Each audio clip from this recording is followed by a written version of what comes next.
oras na to ng pag-iigante dahil sa pagpatay mo sa asawa ko. Pero paano po kayo, Tay? Huwag mo na akong alalahanin. Kaysa dalawa tayong mamatay dito. Tumakas ka na!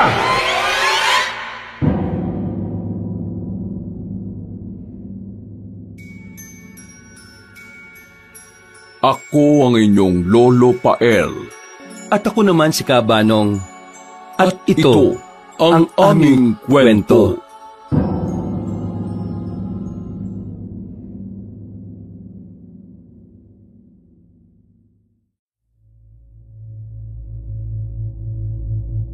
Pasado alas 6:30 na ng gabi.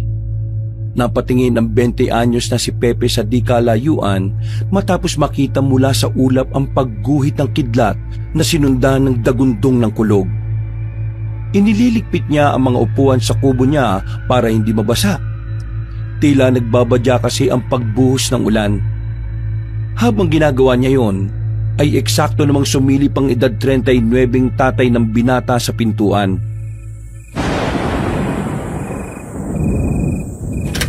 Anak! Bilisan mo na dyan at baka maabutan ka pa ng ulan. Opo, Tay. Patapos na po. Okay, sige. Pakisara na rin ang gate natin at sumunod ka na rito. Paluto na tong ulam natin. Hindi na sumagot ang binatang malaking bulas. Binilisan na lang niya ang pag-aayos sa mga upuan sa kubo at pagkatapos ay dumiretso na siya sa kahoy nilang gate. Pagkasara nito, ay napatingin ulit siya sa madilim na kalangitan dahil muling gumuhit ang kidlat at umugong ang kulog. Mukhang malakas-lakas tong ulan ngayon ha. Parang kanina lang ang ganda-ganda ng panahon. Pagkasara ng gate ay dumiretso na kagad siya sa loob ng bahay. Naabutan niya ang ama sa bandang kusina na tinitikman ng sinabawang ulam nila para sa hapunan nun. Dumiretso siya sa lababo at naghugas ng kamay. Pagkatapos ay nagkusa na siyang kunin ng mga pinggan at iba pang gamit para sa pagkain. Pagkalatag niya ng mga yon sa lamesa ay pinatay na ni Tatay Philip ang kalan at kinuha ang mangkok para paglagyan ng ulam. Siya naman ay nagsandok na ng kanin at pagkatapos ay sabay silang naupo para sa hapunan. Pinangunahan ng Padre di Pamilya ang pagdarasal at nang matapos na ay sabay silang kumain. Mabilis na lumipas ang oras. Habang naghuhugas ng pinagkainan ay pinagmasdan ni Pepe ang ama na nagsasara ng bintana. Malalim ang iniisip ng Ginoo kaya di rin maiwasan ng binata na mag-alala para sa kanyang tatay. Ilang saglit pa nga ang nagbabadyang buhos ng ulan ay tumuloy na hanggang sa lumakas to ng lumakas. Anak, kung tapos ka na dyan maghugas, matulog ka na at isara mong mabuti ang bintana sa kwarto mo ha. Dahil malakas-lakas tong ulan na ito. Opo, Tay. Iwan mo na lang dyan sa planggana pagkatapos mo at ako na magsasalansan yan. Sige po, Tay. Salamat po. Pagkatapos maghugas, katulad ng bili ng ama, ay iniwan na nga ni Pepe sa planggana ang mga nahugasang pinagkainan nung gabing yon. Dumiretso na siya sa kwarto para isara ang bintana at matulog. Si Ginoong Philip naman ay sinalansan pa muna saglit ang mga pinggan. Pagkatapos ay siniguro niya ring nakatakip ng maayos ang natirang ulam para hindi magalaw ng pakalat-kalat na daga. Nang masiguro niyang ayos na ang lahat, ay pinatay na niya ang ilaw sa kusina at sa sala, saka dumiretso sa kanyang silid. Nagdasal na rin muna siya pero nang nahiga na sa kama ay hindi rin naman kagad siya nakatulog. Sa totoo lang kasi, ay hirap talagang dalawin ng antok ang Ginoo, lalo na nitong mga nakalipas na linggo. Kapag talagang buwan ng Mayo, ay ganito lagi ang pakiramdam niya. Para bang may mga bagay na nakalipas na lagi na lang bumabalik sa kanya. Habang nakatingin sa bubungan, ay hindi na malaya ni Tatay Philip ang oras. Malakas pa rin ang ulan at palitan lang lagi ng dagundong ng kulog at islap ng kidlat sa labas. Habang ang anak niya ay nahihimbing na ng tulog. Siya naman ay gising na gising pa rin. Alas 12:30 na ng hating gabi, kaya napabangon siya saglit sa kama at naupo. Panginoon, salamat po sa panibagong buhay na to. Pinaabot niyo ako ng 40 years old. Maraming salamat po talaga at hanggang ngayon kasama ko pa rin ang anak ko.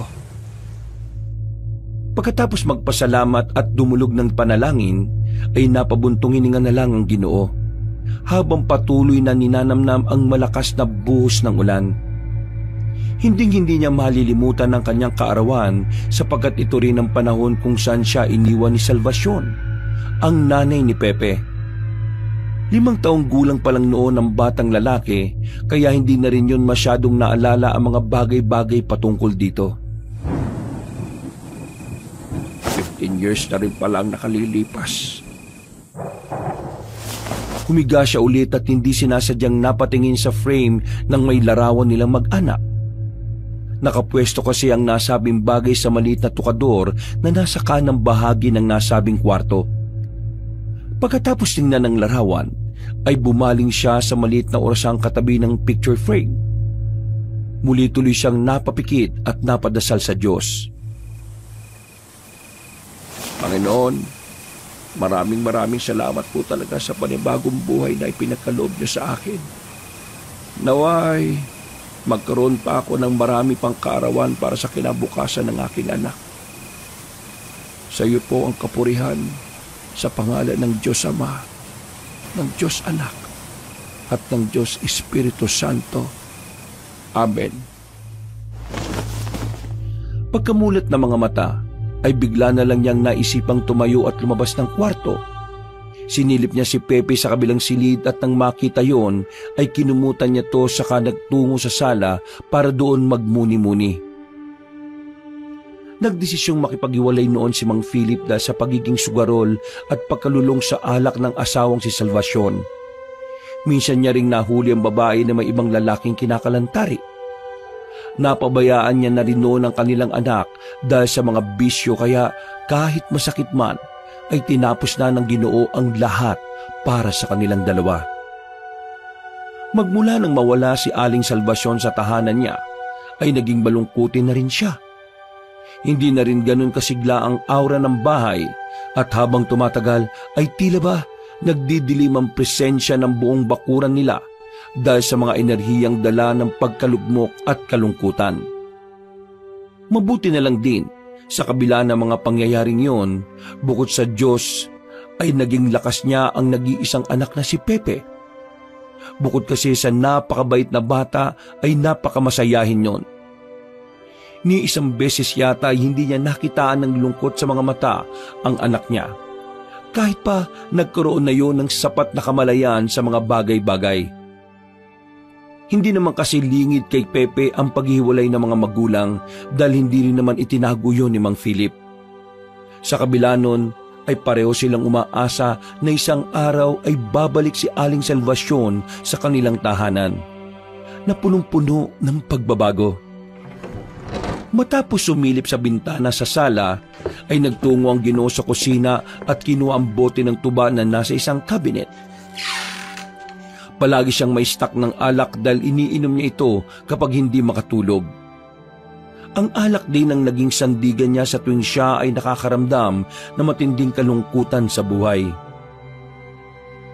Kaya hanggang sa mga sandaling ito, na araw mismo ng kanyang kaarawan, ay ang alak pa rin ang kanyang kasama. Pagkasalin sa malaking baso ay kumuha na rin siya ng prutas. Pagkalaon ay nagtungo siya sa lamesa para hiwain ang natira nilang pinya na nakuha upang gawing pulutan. Marahan siyang naglakad papunta sa sala at pagkatapos ay naupo sa may kalumaang sofa. Pagkalapag ng nakuhang tuba at pulutan sa lamisita, ay tumikim na siya ng pinya saka sinimulang uminom ng tuba sa pinunong baso. Kasunod ng paglagok ng alak ay ang muli niyang pag-alala sa mga nakalipas kung saan masaya pa ang pagsasama nilang mag-anak. Matagal na panahon man ang lumipas, subalit hanggang ngayon ay hindi niya pa rin sukat akalain na hahantong sa ganito ang kanilang pagsasama. Muli siyang napainom ng alak matapos muling balikan ng sakit ng nakaraan na parang kahapon lang nangyari. Hindi na malaya ni Ginoong Philip na unti-unti na naman palang pumapatak ang mga luha niya. Sa tuwing maaalala niya talaga ang nakaraan ay ganito palagi ang nangyayari. Kung minsan pa nga ay napapatangi siya subalit hindi niya ito ipinapakita kay Pepe. Ayaw niya rin kasing mag-alala ang anak sa kanya. Hinayaan niyang pumatak ang masaganang luha habang nagbabalik tanaw sa magandang samahan nila noon na ngayon ay hindi na maibabalik pa. Ilang sandali pa ay napapunas luha siya pagkarinig sa mahinang kaluskos galing sa silid ng anak. Inilapag niya ang basong naglalaman ng tuba at saglit na tinungo ang nasabing kwarto para silipin si Pepe. Paglapit niya sa pintuan ay nakita niyang nahihimbing pa rin ng tulog si Pepe kaya tumalikod na siya para bumalik sa sala. Ang kaso lang ay nakarinig na naman siya ng kaluskos mula na naman sa kusina na nasa pinakadulo ng kanilang bahay. Sinundan niya ang kaluskos ng ilang kalampagan at kalansingan ng mga babasaging bagay na nandun. Ano ba yung ingay na yon? Walang yan mga daga naman talaga to. Ngayon pa talaga kayo nangungulit kung kailan umuulan. Marahan siyang naglakad papunta sa kusina hanggang sa maaninag ang tila isang anino na nasa bandang lababo na parabang naguhugas ng plato. Pagkakita sa imahe ay nagmamadali siyang lumakad papunta roon. Subalit pagdating sa mismong lababo ay wala na ang anino ng tila imahe ng isang tao. Napakunot noon lang si Mang Philip bago bumalik papunta sa sala. Kaya lang ay biglang nagbagsakan ng ilang basong nasa kitchen table na ikinagulat niya rin. Ay anak ng tokwa! Ano ba yun? Umalingaw-ngaw ang tinig niya sa loob ng bahay dahil sa sobrang lakas ng kanyang pagkakasigaw. Pagkakita niya sa mga basong nabasag ay napakamot na naman siya ng ulo habang kinukuha ang dustpan at walis tambo. Nilinis niya ang pinakakasulok-sulukan at siniguro na walang matitirang bubog upang hindi sila masugatan ng kanyang anak. Kasunod noon ay bigla niyang nakita ang dalawang malalaking daga na nakapuslit din kaagad kaya hindi na niya nasundan. Abat, loko-loko itong mga daga na to ah. Sinicure niyang mabuti ang natirang ulam nila. At nang makasiguro na malinis na ang sahig, ay inilagay niya na sa bakuran ng kalat at pagkatapos ay bumalik na sa sala para ituloy ang pagsalubong sa kanyang kaarawan. Naupo siya ulit sa lumang sofa, saka kinuha ang basong nilamnan ng tuba. Nilagok niya yon hanggang sa mga lahati ang laman. Pagkalaon ay tumikim ulit siya ng pinya at muling uminom ng alak. Maligayang kaarawan sa akin. Maligaya nga ba? Napatigay pa siya pagkatapos at eksaktong paglapag niya ng bote ng alak sa lamisita ay nakadinig siya ng mahinang pagkatok sa nakasarang pinto na malapit lang sa kanyang kinapupwestuhan. Nung una, hindi ito pinansin ni Tatay Philip. Lumagok lang siya ulit ng alak subalit muling naulit ng 3 beses ang pagkatok. Kumpara ng una ay mas malakas at mas nadidinig na ang tunog kaya saglit siyang natigilan at napatingin sa nakasarang pinto. May kumakatok ba? O guni-guni ko lang yata? Ha? Hindi niya pa halos natatapos ang sinasabi ay naulit na naman ang pagkatok. Subalit kumpara sa mga nauna, mas malakas na tila kinakalubog na ang nakasarang pinto. Hoy! Tarantado! Sino ba yung kumakatok na yan, ha? Dagli siyang lumapit sa pintuan upang silipin kung sino ang kumakatok. Pagbukas niya ng pinto ay wala naman siyang naabutan tao. Lumabas pa nga siya ng kaunti para sipatin kung merong nakapasok sa kanilang bakuran, subalit wala talagang kahit na isang tao na naroon. Kaya naman bumalik na lang siya sa loob at muling isinara ang pinto. Pagkasara ay lumakad na kagad siya pabalik sa lumang sofa, kaya lamang ay laking gulat niya pagkakita kay Pepe na nakatayo sa tapat ng pintuan ng kanilang kwarto. Halos lumawa ang puso ni Mang Philip sa gulat niya, kaya muli na naman siyang napamura at napahawak sa dibdib. Ay, anak, ano ginagawa mo dyan, nak? Nakakagulat ka naman. Tay, may tao po yata sa labas. May narinig akong kumakatok kanina eh. Ha? Wala naman, anak, ah. Sumilip na ako sa labas kanina eh. Pero may nakita po ko. Magnanay sila. Tumuro pa ang binata sa malayo dahilan para mapasulyap doon ang kanyang tatay. Yun nga lang, wala naman silang nakitang tao sa labas ng bakuran. Pagbalik ng tingin ni Mang Philip, ay tinalikuran na rin siya ni Pepe na parabang naalimpungatan lang talaga. Tay, happy birthday po ah. Ay, salamat, anak. Pagkasabing yun ay pumasok na ulit ang binata sa kwarto nito. Naiwan namang nagugulan si Mang Philip bago muling napasulyap sa labas ng bahay. Nang muling kumulog at kumidlat, ay kaagad niyang isinara ang pinto at inubos na lang ang iniinom na alak bago matulog.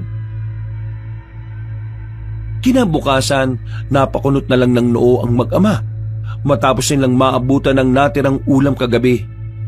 Kahit gaano pa kasi kasilyado ang ginawa nilang pagtakip, ay sinira pa rin nga ito ng daga. Walang yang daga talaga to, oh. Kagabi pa yan eh. Pinatulog lang talaga ako bago kunin yung mga pagkain, ha? Dapat po talaga, tay. Bumili na tayo ng panlasa ng daga. Tinira ko pa naman yung kalahating karne kagabi. Sayang naman. Dapat pala inubos ko na lang kagabi. Nawala na kasi yung pusa natin eh. Umanap ka nga ulit ng pusa para kapag may panakot tayo sa daga. Opo, tay. Sige po. Pakilinis na lang muna yan, anak, ha? Bibili lang ako ng itlog muna para makapag-almusal tayo. Aalis tayo maya-maya para makapag-celebrate naman ang birthday ko. Ay, sige po, tay. Ako na bang bahala rito? Matapos mag-usap ay nagtungo na kagad sa labas si Mang Philip. At dahil sa medyo maputik ang daan, kaya maingat na naglakad-lakad ng Ginoo hanggang sa makarating sa tindahan ni Manang Soledad. Magandang umaga, Philip. Maligayang karawan nga pala sa'yo. Salamat to, Manang Soledad. At magandang umaga rin ho. Pabili nga rin po pala ng 3 itlog. Birthday na birthday mo, itlog lang ang agahan nyo ngayon. Mag-aalmusal lang ho kami saglit ni Pepe. Yung tinabi kasi naming ulam kagabi, tinabag na naman ng walang hiyang daga eh. Hindi pa rin ba bumabalik yung pusa ninyo? Hindi pa nga rin ho. Ilang araw nang nawawala si Momo. Nag-aalala na nga ako't baka kung napano na yun eh. Ang lakas pa naman din ng ulang kagabi. Hindi bale. Marunong namang umuwi yung pusa nyo na yon. Sana lang nga talaga hindi siya napano kagabi. Dahil napakalakas talaga ng ulan. Ay, siya nga pala. Wala ba kayong lakad ngayon? Mag-celebrate ka naman ng birthday mo, aba. Aalis din naman ho kami ni Pepe pagkatapos mag-almusal. Hindi na nga ho sana magluluto ng ulam kung hindi tinabag ng lintik na daga yung ulam namin kagabi. Peste talaga yung mga daga na yan. Kaya rito sa amin, kapag gabi, laging alerto tong mga pusa ko. Buntis pa naman yung isa. Pahingi nga ho ako kapag nanganak yan, ha? Ay sige, bibigyan ko kayo para may katuwang na si Momo at hindi nagagala-gala. Ay siya nga pala, ililibre ko na yung bibilin mong 3 itlog pa-birthday ko na sa'yo. Sigurado ho kayo. Baka ho, wala pa ho kayong buena mano, ha? May bumili naman na kanina, kaya wag ka na mag-alala dyan. Sige na, kunin mo na to. Salamat to, Manang Soledad. Hindi bale, pasasalubungan ko ho kayo. Ay, nako, kahit wag na. Ang pasalubungan nyo na lang itong mga pusa ko. Hindi naman ako palakain masyado dahil bawal na. Ay sige ho. Hindi ko ho yan kakaligtaan. Matapos ang ilang saglit pang pag-uusap ay umuwi na kagad si Mang Philip. Pagpasok niya sa loob ng bahay ay inaabutan niya ang anak na nasa ilalim ng lababo. Tila merong yung ginagawang kung ano roon. O nak, anong ginagawa mo dyan? May nakita akong butas, tay. Parang hukay eh. Konektado siya sa labas. Kaya sigurado po, dito dumaan yung dagang nanguha ng ulam natin kagabi. Ha? Sige nga, patingin nga. Yan po, medyo malaki-laki. Parang kasayis na ni Momo. Baka naman po hindi na dagayan, tay, ha? Mga dagayan, nak. Nakita ko pa nga sila kagabi. Lang yung mga daga to, ah. Sige na, ako na muna mag-aayos dyan. Pakiluto na muna yung itlog para makapag-almusal ka na. Pakitimpla na rin muna ako ng kape, ha? Sige po. Habang niluluto ni Pepe ang itlog, ay minadali nang tapalan ni Mang Philip ang nabutas na dingding at ang hukay na ginawa ng mga nasabing hayop. Nang matapos na ang Ginoo, ay nakahanda na ang kanilang almusal. Uminom kagad siya ng kape at sinabayan ng anak sa pagkain hanggang sa matapos sila. Ilang saglit pa, hinugasan na rin niya kaagad ang pinagkainan nila habang naliligo ang kanyang anak. Pasado mag-aalas 10 ng umaga ay umalis na ng bahay ang mag-ama. Sinamantala na rin kasi nila na maganda-ganda pa ang panahon. Bilang pagdiriwang ng kanyang kaarawan, ay nagtungo silang mag-ama sa mall para kumain at manood ng sine. Halos inubos silang dalawa ang oras sa pagbabanding. Sa tagal ng panahon, ay noon na lang ulit nakalabas na magkasama ang mag-ama. Magmula kasi nang umalis si Aling Salvacion, ay para bang tinamad na rin si Mang Philip sa pamamasyal. Nasasaktan lang kasi siya at naalala ang dating asawa sa tuwing makakakita ng masayang pamilyang namamasyal sa parke o mall. Pagkatapos mamasyal sa mall, mga pasado alas 4 ng hapon ay dumiretso sila sa bahay ng mga magulang ni Ginoong Philip. Naabutan nila roon si Mang Salvador. Nagmano kagad si Pepe sa kanyang lolo na matagal na panahon na rin niyang hindi nakikita. Doon nga nila tinuloy ang kasiyahan kung saan ay nakasalamuha rin ni Mang Philip ang nakababatang kapatid na si Morris.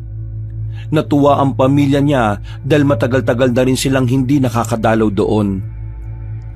Nagkaroon ng kaunting salo-salo at pagkatapos ay nag-inuman ng dalawang magkapatid habang si Pepe ay kasakasama ang lolo Salvador niya sa sala. Tol, kumusta na kayo rito ni tatay? Huwag mong pababayaan si tatay, ha? At huwag mong iiwan dito mag-isa. Oo naman, kuya. Simula nang mag-iwalay kami ng girlfriend ko at nung mamatay si nanay hindi ko naman na iniwan si tatay natin. Mabuti nga't dumalo kayo rito ngayon Itong mga nakaraan kasi, palagi ka nga rin nababanggit ni tatay sa akin, pati na yang si Pepe. Oh, bakit naman? Kami, laging nababanggit. Oo, pero hindi ko nga rin alam kung bakit Mga namimiss lang kayo. Pero minsan, ang weird. Katulad kanina, ang sabi niya, pasaway daw yung mga daga sa bahay nyo. Ang gara no? Oo nga. Basta ang dami pa rin mga sinasabi niya ni tatay na kung ano-anong kawirduhan. Ganyan talaga siguro kapag tumatanda na Ganyan nga talaga, tol. Kapag tumatanda na. Basta, wag mo na lang kaliligtaan na bantayan ng tatay natin, ha? Mas nadalasan ko na lang din ang pagbisita rito kapag hindi masyadong busy sa talyer. Oo, mas dalas-dalasan niyo ang pagpunta rito. Nakaka-boring din kasi kapag kami-kami lang palagi nandito. Matapos silang mag-cheers ng mga alak nila, ay napatingin na lang si Mang Philip sa bandang sala kung saan naroon si Manong Salvador at si Pepe. Bigla na lang niya kasing naalala ang tungkol sa mga dagang pumasok sa kanilang bahay. Nakaisip tuloy siya ng kakaiba Pero isinantabi na lamang niya ito dahil nagiinuman sila ng nakababatang kapatid. Ilang saglit pa ay hindi nila namalayan ng paglapit na matandang lalaki na akay-akay ni Pepe. May sinasabi yung bagay na hindi maintindihan at pagkatapos ay nagpahatid na sa binata sa kwarto. Nang mawala na sa paningin ng magkapatid si Manong Salvador, ay kagad binalingan ni Mang Philip si Mang Morris.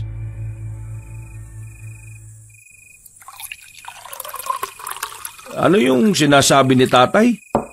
Dambi ano? Yung dambilaga yon. Oy, ano ba yung dambilaga na yon? Hindi ko nga rin alam dyan kay tatay. Pero nung nakaraan madalas niya yung naikukwento yan. Sa pagkakaintindi ko halimaw o aswang yon. Basta, parang ganun. Di ko kasi masyadong pinapansin ng tatay kapag ganyan na yung pinagsasabi niya. Hayaan mo na lang yan at mag-inom na lang tayo, kuya. Parang no mga binata pa tayo no? May natatandaan akong nakwento niya tungkol sa dambilaga. Hindi ko na rin masyadong maalala pero tama ka. Mag-inom na lang tayo. Oo, kuya. Mag-focus na lang tayo sa pag-celebrate ng birthday mo. Parehong nakangiti na nag-cheers ulit ang magkapatid at pinagpatuloy na nga ang pag-iinom ng alak. Inabot sila na mag-aalas 12 ng hating gabi at dahil na rin sa tama ng alak kaya doon na natulog ang mag-amang Philip at Pepe. Eksakto na bumuhos din ng malakas na ulan katulad ng nangyari kagabi. Pero hindi nila namalayan yon dahil maimbing ang tulog nilang lahat. Pagsapit ng alas 12 na madaling araw ay naalimpungatan si Mang Philip dahil sa pag-uyog ng kamang hinihigaan nila ni Pepe. Magkatabi kasi sila sa kama.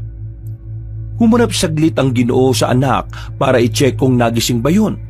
Subalit maimbing ang tulog ng binata kaya muli siyang tumalikod.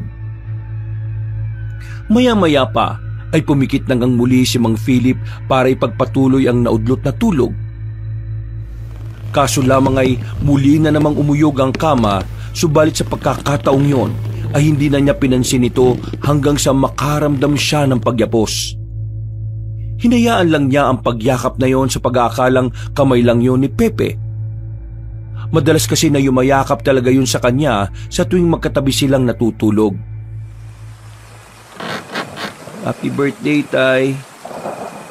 Salamat, nak. Sige na, tulog ka na ha. Tulog ka lang. Ilang saglit pa ay muling dumampi ang kamay ng binata sa kanya. Nagulat siya at bigla yung tinanggal dahil sa kakaibang lamig ng kamay. Pagkatapos madama ang kakaibang lamig, ay biglang nakaramdam na matinding kilabot si Mang Philip.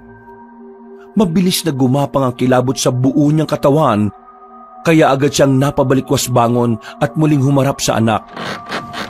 Laking gulat niya sapagkat nakatalikod naman pala si Pepe at sobrang himbing ng pagkakatulog. Nang maunawaan niya ang mga nagaganap, ay tila nawala ang kanyang kalasingan. Nanindig din ang kanyang mga balahibo dala ng pagkagimbal, kasunod ng paggapang ng kakaibang lamig na nanuot sa kanyang kalamnan. Sinundan niyo ng pagkulog at pagkidlat. Pagharap niya sa bintana, ay ganun na lang ang gulat niya dahil nakakita siya ng kakaibang nilalang. Isang nilalang na ngayon lang niya nakita sa buong buhay niya. Isa yung halimaw na may katawan ng tao at ang muka ay kawangis ng sa daga. Pero mas malaki ang mga ngipin sa harapan. Anong nilalang yun?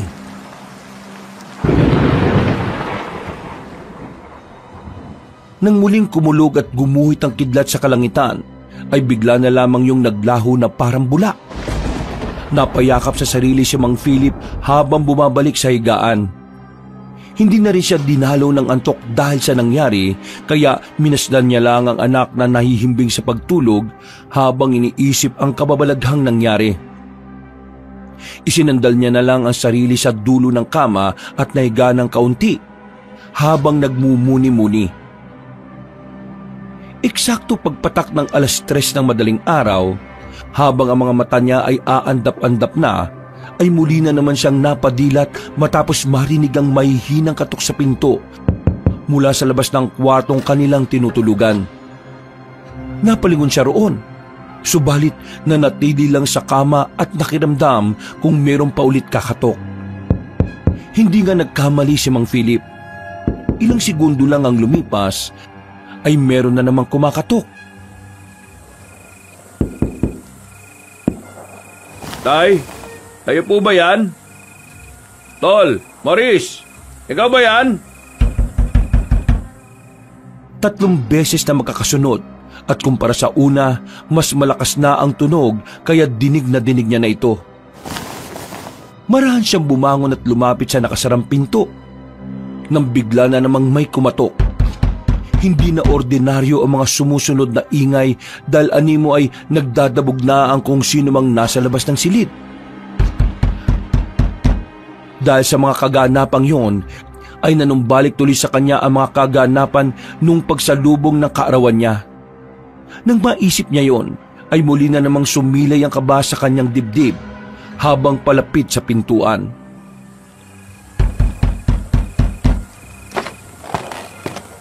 Sino yan? Tay Salvador! Tol Boris! Kayo ba yan? Pagkasabi niyang yun ay tumigil ang pagkatok. Nangangamba man ay lakas loob pa rin niyang binuksan ng marahan ng pinto at sinilip ang kung sinong nasa labas ng kanilang kwarto. Nang wala siyang makitang tao ay dali-dali niyang isinara ang pinto at tumakbang pabalik sa kama, kaya lamang ay natigilan din siya at bahagyang nagulat nang makitang nakatayo na si Pepe habang nakaharap sa kanya.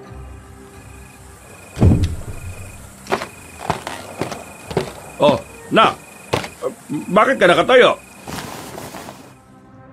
Hindi niya ipinalata ang takot na nararamdaman, pero sa totoo lang ay kanina pa siya kinikilabutan sa mga hiwaga at kababalaghang kanyang nararanasan. Tay, dinadalaw na naman tayo ng Dambilaga. Sinundan nila tayo. Ha? Anong sinasabi mo, anak? Pepe? Natigilan na ang Ginoo nang mapansin niyang tulog pala ang kanyang anak. Hindi na yung sumagot sa tanong niya. Sa halip ay dahan-dahan niyang iniangat ang kanang kamay at tumuro sa likuran ng ama. Hindi rin naman nakaimik si Mang Philip at kasunod ng pagturong yon ay isang nakabibinging kalabog ang umalingaw-ngaw mula sa pintong nasa likod ng Ginoo. Dahil sa gulat, ay napayukot na patakip siya ng tenga kasabay ng malakas na pagmura.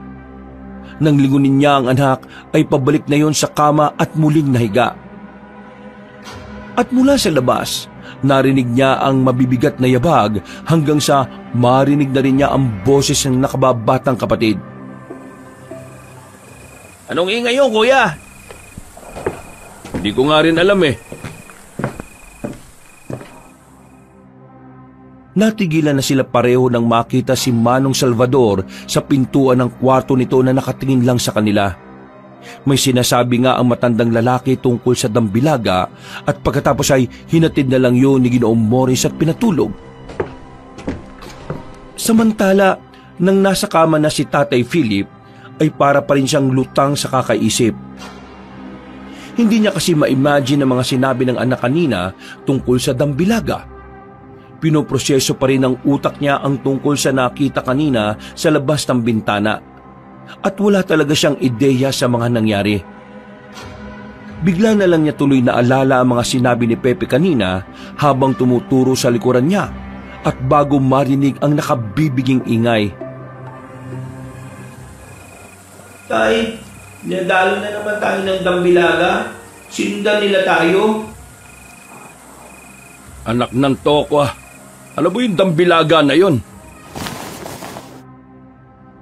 Napabuntong hininga na lang siya bago pinilit ang sarili na matulog dahil ilang oras na lang ay sisikat na ang araw. Pagsapit ng umaga ay nangangalumata si Mang Philip dahil hindi na siya halos nakatulog matapos sa mga kababalaghang naengkwentro. Hindi na niya inopen ang mga nangyari ng madaling araw dahil tila nalimutan na rin naman ng mga kasama niya. Isa pa, Iniisip na lang din niya na marahil ay dala lang yun ng tama ng alak kaya kung ano-anong pumasok sa kanyang isip. Pasado 10:00 ng umaga nang magpaalam na silang mag-ama. Nagbilin pa ulit siya sa nakababatang kapatid na bantayan ng tatay nila at kung may problema, tumawag kaagad. Nagsabi na rin siya na dadalasan ng pagdalaw at pagkatapos ay umalis na sila ni Pepe.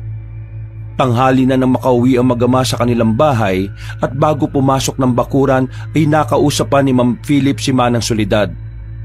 Nakabukas ang tindahan pero nagsasampay ang matandang babae kaya pinauna na ng Ginoo ang anak para tulungan ang matandang babae. Manang, tulungan na ho kayo at mabigat yung sinasampay niyong kumot. Ay, salamat Philip. Mabuti at dumating kayo. Naglakwatsa na naman kasi ang apo kong pasaway eh. Kahit kailan talaga yung si Mandy, puro paggalang inaatupag ng apo niyong yan eh. Ay, ewan ko ba sa taong yun? Kababaeng tao eh. Napakagala. Ay, kumusta nga pala ang birthday mo ha? Mukhang nalasing ka kagabi ah. Halata po ba? Oo, nangangalumata ka. At saka, naamoy ko yung alak sa'yo eh. Saan ba kayo nagpunta ng anak mo ha? Umuwi po kami kay tatay doon sa kabilang baryo. Ayos naman po nangyari. Naparami lang po ng inom. Alam niyo naman yung kapatid ko, malakas talaga mag-inom yun. Mabuti nga't inawat ko na. Dahil kung hindi, malamang inabot kami na madaling araw. Wala pala talaga kayo dyan. Akala ko naman dumating kayo ng madaling araw kasi kahit umuulan eh, naririnig kong ang ingay sa loob ng bahay nyo. Yun nga mga pusa ko eh, hindi mapakali. Ha? Hindi na natapos sa matandang babae ang pagsasalita dahil narinig nilang sumigaw na si Pepe mula sa loob ng bahay. Dahil tuloy doon ay natigil sa pagsasampay si Mang Philip at dali-daling tumakbo para sa klolohan ng anak. Sumunod naman din kaagad si Manang Soledad na kitang-kita rin ang pag-aalala. Pagdating nila sa loob ng bahay ay katulad din ni Pepe ang naging reaksyon nila matapos makita ang kaguluhan sa kusina. Ano nangyari rito, anak? Bakit ang gulo-gulo ng kusina ninyo? Parang binagyo. Tay, nasira na naman po yung ginawa niyong arang sa ilalim ng lababo natin. Mukhang pinasok na naman tayo ng malaking daga. Pesteng mga daga talaga to ah. Ako na po maglilinis dito, Tay. Tulungan niyo na po muna si Manang Soledad sa pagsasampay. Ay nako, pasensya na kayo sa abala ha. Nako, wala ho yun. Tara na ho sa labas para matapos ko na ho yung pagsasampay. Pupunta ako sa pamilyan ngayon para bumili ng lason para sa mga pesteng daga na yan. Lumabas na nga sila habang si Pepe naman ay naglinis na sa loob ng bahay. Makalipas ang ilang minuto, nang matapos na ay nagtungo sa pamilihan si Mang Philip para bumili nga ng panlason sa daga. Nang pauwi na siya, ay nadaanan niya ang ilang kumpulan ng tao malapit sa isang abandonadong lote. Dala na rin ng pagka-curious ay pasimple siyang lumapit doon hanggang sa marinig niya ang pinag-uusapan ng mga taong nagkukumpulan. Ganun na lang din ang gulat niya nang makita ang ilang patay na hayop sa nasabing abandonadong lote. Base sa mga taong naroon, ang ilan nga raw sa mga nasabing hayop ay ilang araw nang umaalingasaw kaya inireklamo na sa kinauukulan. Hindi kaagad siya umalis at tiningnan muna ang ginagawang operasyon ng mga kinauukulan. Hanggang sa maagaw ng pansin niya ang isang kulay abong pusa. Nang makita niyang pamilyar na tali sa liig, ay nanlaki ang mga mata niya. Diyos ko po, si Momo yun ah. Napatingin sa kanya ang may hawak sa nasabing pusa at halos ubusin na ng uod ang katawan. Nanlumo ng hustong Ginoo pero hindi na niya nakuha ang bangkay ng alaga dahil nga masyado na yung nangangamoy. Hindi na rin kasi siya pinayagan ng kinaukulan. Sino nga lang ang kaluluwa na gumawa niya sa mga inosenteng hayop na yan? May mga tao talagang ugaling demonyo eh no? Ayon sa mga kinaukulang nandun, ay patuloy pa rin nilang iniimbestigahan ang nangyari dahil mahigit ilang pusa, aso at iba pang hayop ang nakita sa nasabing abandonadong lote. Ang mas katakataka rin ay tila puno ng hukay at butas ang lupa na parabang may kung anong nilalang sa ilalim. Pero nang i-check naman yun ng isang device ay wala naman silang na-detect na kung anong malaking nilalang na nandoon. Katulad ng sawa o kung ano pang mabangis na hayop. Umuwing malungkot ang Ginoo dahil hindi rin niya alam kung paano sasabihin sa anak na patay na ang alaga nilang si Momo. Pagpasok ng bahay ay napasalampak na lang ng upo si Mang Philip sa nilulumang sofa habang iniisip ang sinapit ng maamo nilang pusa. Naantala lang siya nang marinig ang boses ng anak na galing sa likod ng bahay. Tay, nauna na po ko na nangalian ha. Kumain na lang po kayo ron sa kusina. Lalabas po muna ako. Pupunta lang po ako sa bahay ni Kikay. May kukunin lang po ako doon. Ay, sige anak. Ay, siya nga pala. May sasabihin ako sa'yo. Tungkol po saan? Tungkol kay Momo. Nakita niyo na po si Momo, Tay? Oo, nakita ko na. Nasa na po siya? Bakit hindi niyo po inuwi? Siguro tinakasan na naman kayo, no? Naghahanap pa siya ng kapartner eh. Kaya nga rin ako pupunta sa bahay ni Kikay kasi may binigay sa akin na pwedeng i-partner kay Momo. Wala na si Momo, nak. Ano pong wala na? Patay na siya. Nakita siya ron kanina sa abandonadong lote malapit sa pamilihan. Kasama siya ron sa mga hayop na nakitang patay. Kukunin ko nga sana para tayo na lang ang maglibing. Ang kaso, inuuod na siya at umaalingasaw ng amoy. Kaya hindi na ako pinayagan ng mga kumuha sa bangkay ng mga hayop. Ano pong nangyari, Tay? Bakit nila pinatay yung pusa ko? Iniimbestigahan pa ng mga pulis at sasampahan ng kaso ng mga taga-animal welfare kung sino man ang gumawa nun sa mga kawawang hayop. Kapag nakita ko yung gumawa nun, baka mabugbog ko lang eh. Kitang-kita sa mga mata ni Pepe ang kalungkutan matapos yung malaman. Kaya in-encourage na lang siya ng ama at mabuti na lang din ay may ibibigay pa si Kikay na pusa na para na rin pamalit sa namatay na si Momo. Pag-alis ni Pepe papunta sa girlfriend niya ay naiwan namang mag-isa sa bahay si Tatay Philip. Sa hindi malamang dahilan ay bigla na namang naalala ng Ginoo ang asawang nag-iwan sa kanilang magama. Sa puso kasi noon ay alam niyang mahal na mahal pa rin niya ang dating asawa. Napahawak sentido na lang siya sa dami ng mga bagay na tumatakbo sa kanyang isip.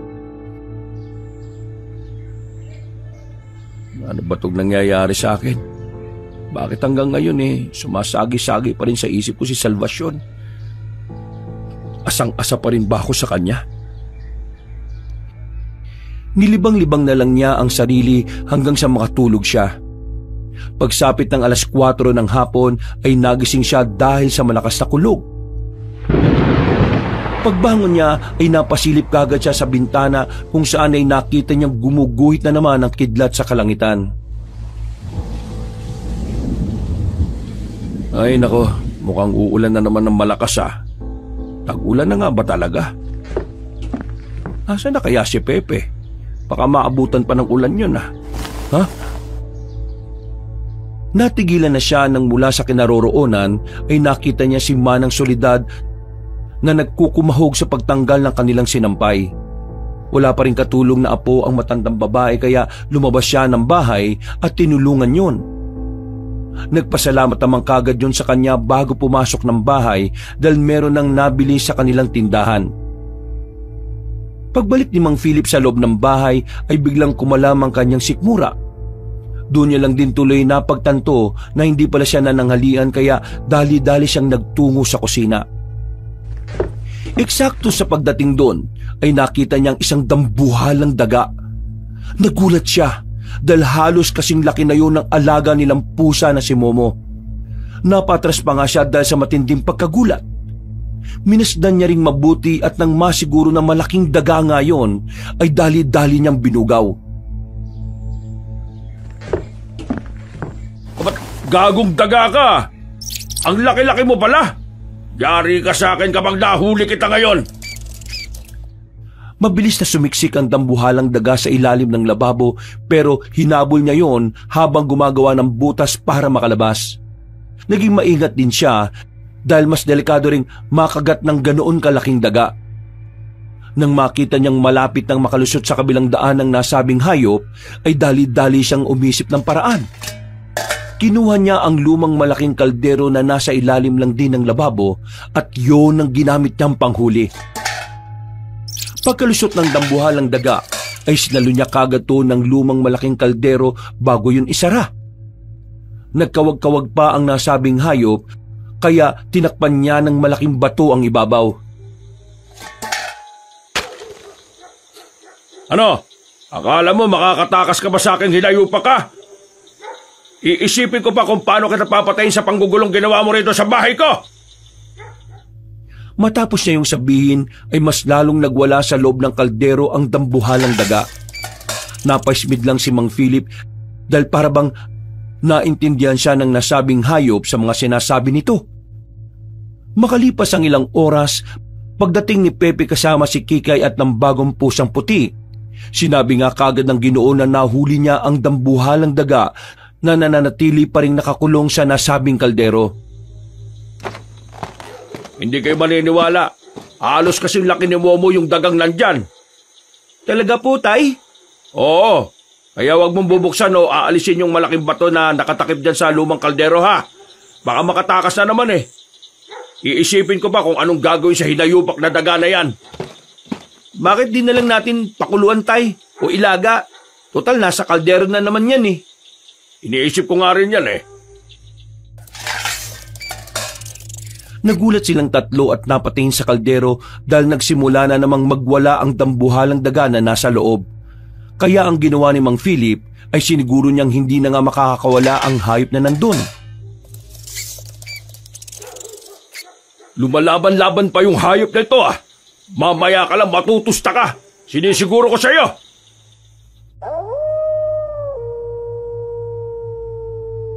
Eksakto na pagsabing yon ng Ginoo ay bigla na lang silang nakarinig ng alulong ng aso mula sa hindi kalayuan. Mas lalo ring nagwala ang daga sa loob pero hindi na nila yun pinansin pa. Sumabay na rin kasi ang pagkulog pati pagkidlat at nagbadya na rin ang pag-ihip ng mamasamasang hangin. Dahil doon ay nagpaalam na muna ang binata na ihahatid ang girlfriend niya na pinayagan naman. Pasado 6:30 ng gabi, tapos na magluto ng para sa hapunan si Mang Philip. Nakatambay na lang siya sa kubo at sinimulan na ang pagniningas para sa gagawin niyang pagpatay sa dambuhalang daga. Madilim pa ang kalangitan, mamasa-masa pa rin ang hangin at patuloy pa rin ang pagkulog at pagkidlat pero ang ulan ay hindi pa rin bumabagsak. Dala na rin ng kainipan ay sinimulan na nga ng Ginoo ang kanyang balak sa dambuhalang daga. Nang isalang na niya yon sa ibabaw ng apoy ay narinig niya ang pagkukumahog ng kaawa-awang nilalang sa loob ng lumang kaldero. Subalit maya-maya pa, bigla siyang nangilabot dahil nakarinig siya ng kakaibang tinig mula sa loob ng nasabing lutuan. Nung una pa nga ay inakala niyang dala lang yon ng hangin pero nang buklatin niya ang kaldero ay ganun na lang ang pagkagimbal niya sa nakita at narinig. Ang dambuhalang daga ay tila ba sumisigaw na parang boses ng isang tao. Nang pagmasdan niya ang mga mata nitong nahihirapan ay nagulat siya dahil parang mata na yun ng tao. Dahil doon ay napaatras siya kaya naiwang nakabukas ang kaldero. Biglang tumalon palabas ang dambuhalang daga hanggang sa matumba ang nasabing lagayan. Sunog na ang kalahating parte ng katawan nun at halatang hirap na rin. Pero nagawa pa rin makalayo. Sinubukan niyang sundan hanggang sa maaninag niya sa kadiliman ng gabi na tila unti-unti yung nagsasaan yung tao. Otomatiko siyang napahinto sa sobrang pagkagimbal hanggang tuluyan na nga lang yung nawala sa kanyang paningin. Pagkalaon ay biglang bumuhos ang ulan. Mula sa mahina hanggang sa palakas ng palakas na. Nakita naman siya ni Pepe na kadarating lang gamit ang payong na hiniram sa girlfriend nito. Tay, ano po ginagawa niyo dyan? Nababasa na kayo ng ulan. Inakay siya ng anak hanggang sa makabalik siya sa kubo. Doon ay nakita ng binata na nakatumba sa lupa ang kaldero at wala na yung laman sa loob. Kaya naisip niyang nakatakas na nga ang sinasabing dambuhalang daga. Ano pong nangyari, Tay? Nasaan na yung dambuhalang daga na sinasabi niyo? Hindi yung daga, anak. Ano pong ibig niyong sabihin, Tay? Tao yun. Nakita ko yun, nak, na nagsaan yung tao.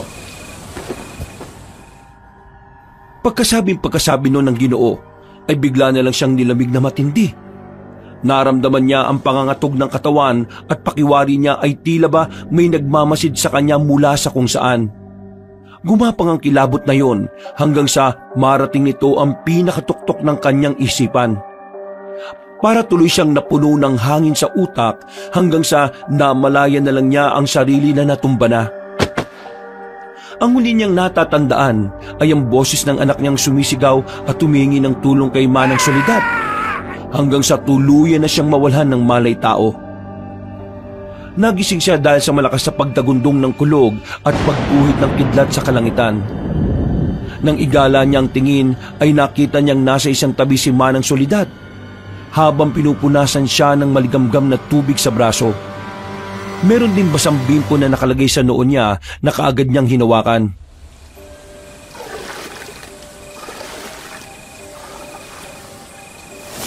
Manang Soledad, bakit po kayo nandito? Mabutit nagising ka na. Halos mag-isang oras ka na rin walang malay. Isusugod ka na nga namin sa pagamutan kahit malakas ang ulan eh. Nawalan ako ng malay? Opo, Tay. Oo nga pala. Parang nagdilim yung paningin ko kanina. Natigilan sila sa pagsasalita nang biglang lumapit ang pusang itim sa paanan ni Mang Philip at doon nagsumiksik. Napangiti silang lahat sa bagong alaga na maamo rin katulad ni Momo. Pero dahil din doon ay nanumbalik sa alaala ng Ginoo ang tungkol sa dambuhalang daga na balak siya sanang patayin sa apoy. Nangilabot na naman tuloy siya, pero sinikap na niyang maging mahinahon para hindi na ulit mawalan ng malay tao.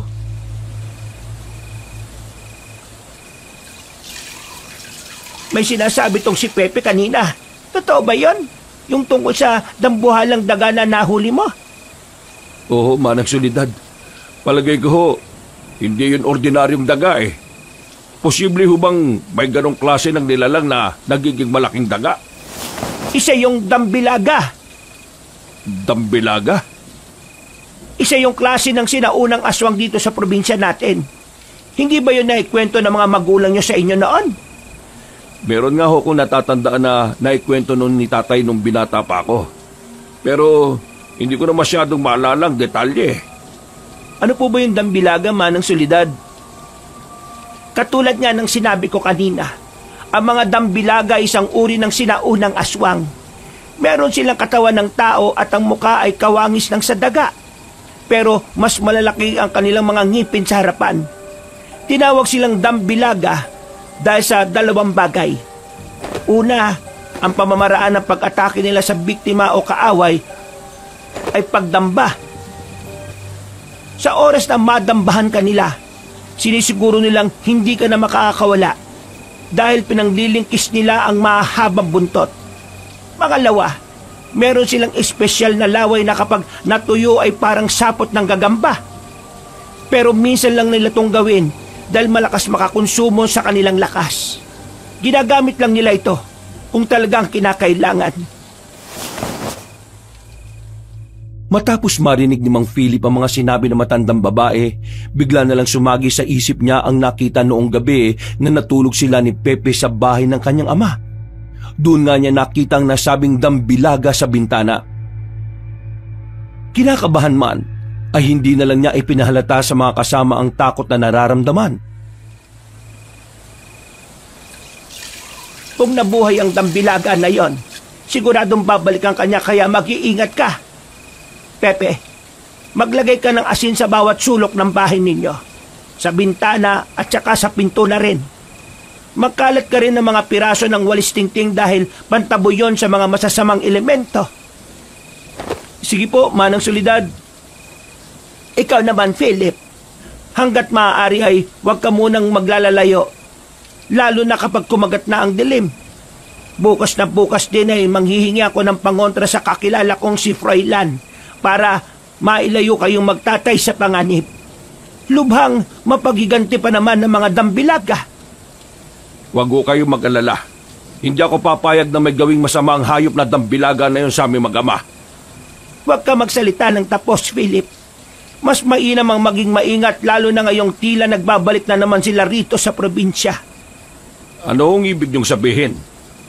Nabalitaan mo ba yung nadiskubre mga patay na katawan ng hayop doon sa abandonadong bahay na malapit sa pamilihan? Oo. Nandun nga ho ako nung kinukuha yung mga bangkay na hayop na umaalingaso ng amoy. Noong panahon namin, ganon nagsimula ang paghasik ng mga dambilaga. Kung minsan ay nagpapagala-gala sila sa mga baryo na isang pamilya. Kapag nanalakay sila ng mga tao, matindi talagang nakakatakot. Sa pagkakatanda ko, ang numero 1 pangontra sa kanila bukod sa asin ay apoy. Takot na takot sila sa apoy. Kaya hanggat maaari, wag na wag niyong pananatilihing madilim ang buo niyong bahay. Lagi kayong mag-iiwan ng may nakabukas.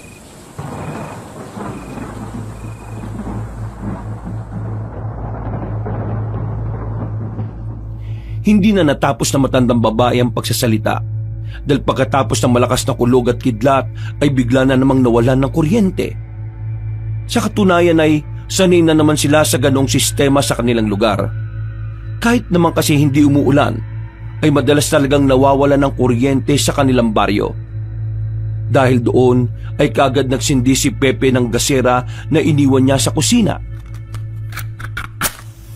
Nagsindi rin siya ng kandila at nilagay yon sa altar na nasa sala. Ang natitira namang gasera ay dinala niya sa kwarto kung saan naroon ang kanyang tatay na kausap si Manang Soledad. Maya-maya pa, nang huminahina na ang ulan, ay nagpaalam na si Manang Soledad. Dumating na rin kasi ang anak niyang magsusundo sa kanya na si Mor, na tatay naman ni Mandy. Sinilip muna ni Mang Philip ang mga yon sa bintana. At nang masiguro niyang nakapasok na sa bahay ay nagsara na rin siya ng pinto. Siniguro niya rin nakakandado ang mga pinto at bintana dahil nangangamba siya sa mga sinabi ni Manang Soledad kanina. Katulad ng bili ng matandang babae, iniwan nga lang nila ang gasera sa kusina. Inilagay lang nila to sa gitna ng maliit na planggana na may tubig para makaiwas sa sunog. At mabilis na lumipas ang oras. Pasado 3:00 na madaling araw, mahina-hina na ang ulan at tila payapa na ang kapaligiran nang walang ano-ano ay nagising si Mang Philip dahil sa kakaibang kaluskos na nagmumula sa kusina.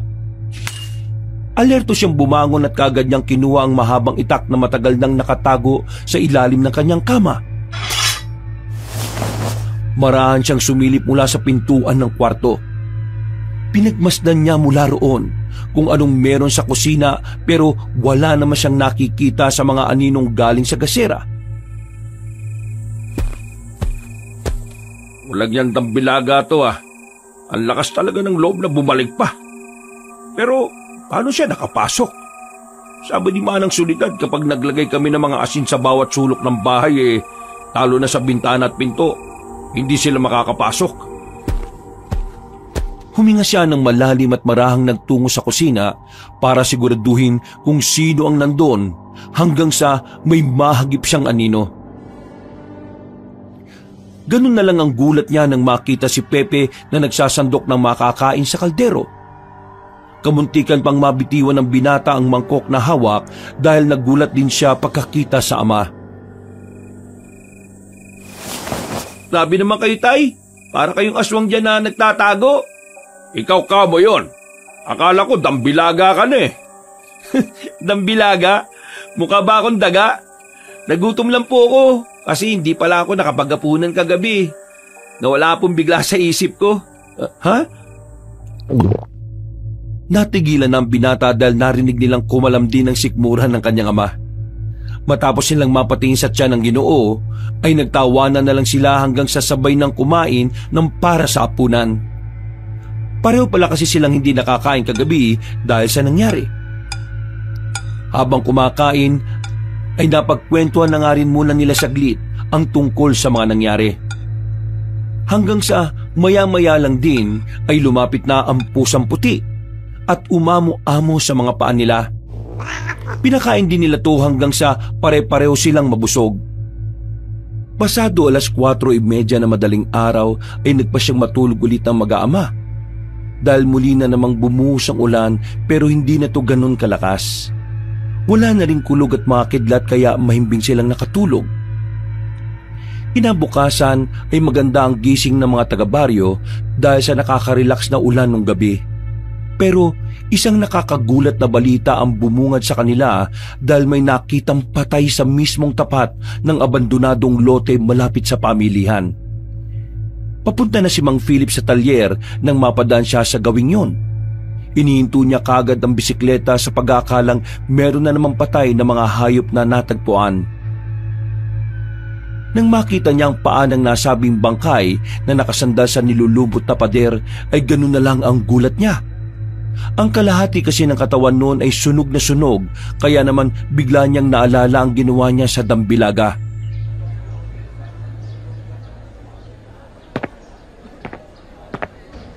Anak ng teteng, hindi kaya yan yung Dimbalaga na pumasok sa bahay?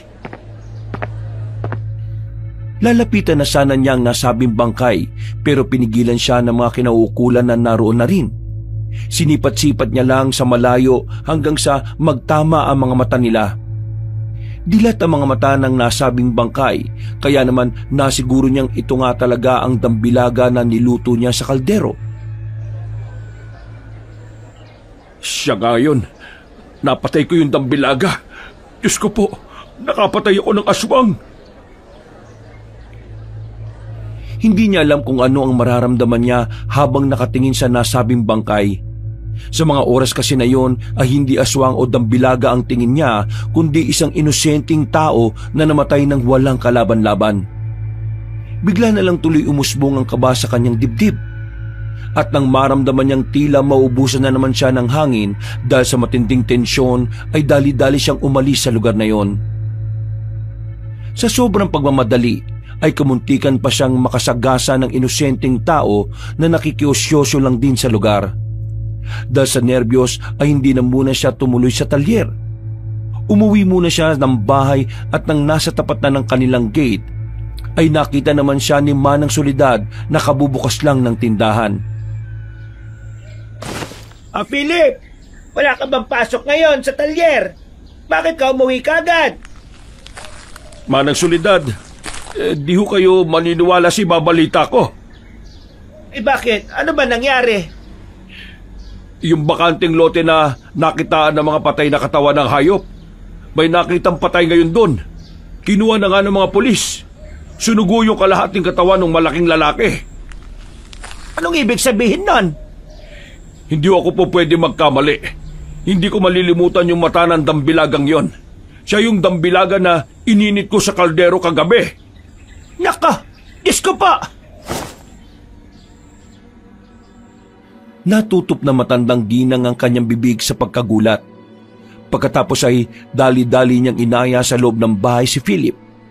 Pinayuhan nga muna niya ang mag-ama na huwag lalabas dahil baka merong kaanak ang napatay na Dambilaga at baka sila ay balikan.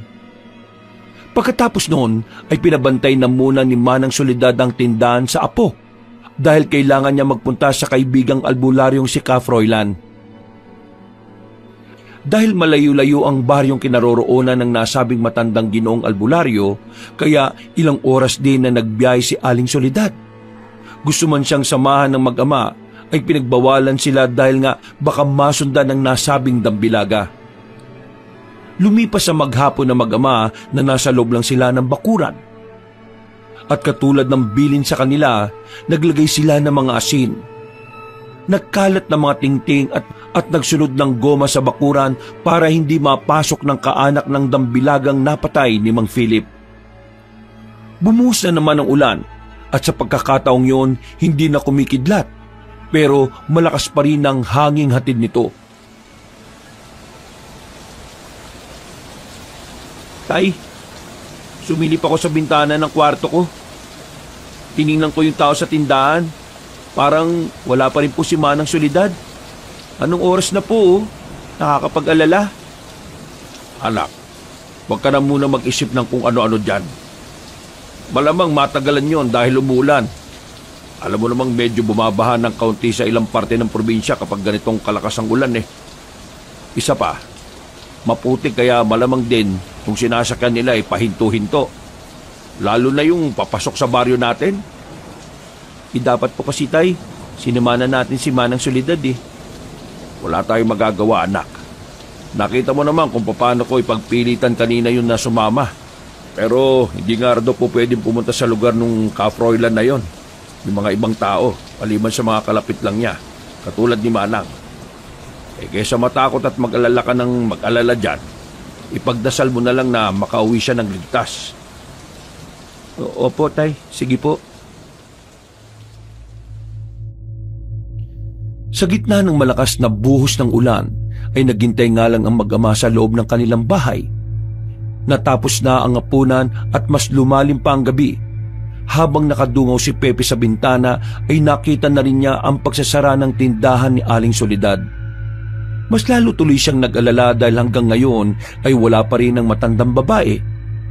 Hanggang sa ilang saglit pa nga ay meron siyang naaninag na 2 taong tumatakbo na tila hindi alam kung saan pupunta. Tay, may tao po yata sa labas. Si Manang Soledad po yata. Ay, hindi po pala. Isang babae tapos batang lalaki, tay. Ah? Saan? Yung po, oh. Parang naghahanap po sila ng masisilungan, tay eh. Kunin mo yung payong, bilis. Dali-daling ang kinuha ng binata ang nasabing payong habang si Tatay Philip naman ay kagad binuksan ang pinto at tinawag ang mag-ina na tila naghahanap ng masisilungan. Sa unang tawag niya, dahil sa lakas ng ulan ay hindi siya narinig ng mga yun. Patuloy lang na tumakbo ang dalawa habang tila hindi alam kung saan pupunta. Naawa tuloy si Mang Philip sa mag-ina. Kaya kahit wala pa ang payong ay tumakbo na siya sa labas hanggang sa marating ang kubo. Nabasa man siya ng kaunti dahil sa lakas ng ulan ay hindi niya yun inalintana. Mula roon ay sumigaw siya hanggang sa mapalingon na nga ang mag-inang basang-basa na ng ulan. Ale! Ale! Dito sa kubo! Habang sumisigaw ay kumakaway-kaway na rin siya para makita. Medyo madilim kasi ang paligid kaya nahirapan din ang mag-ina na matuntun siya. Kaya lumapit na mismo ang Ginoo sa gate para madali siyang makita.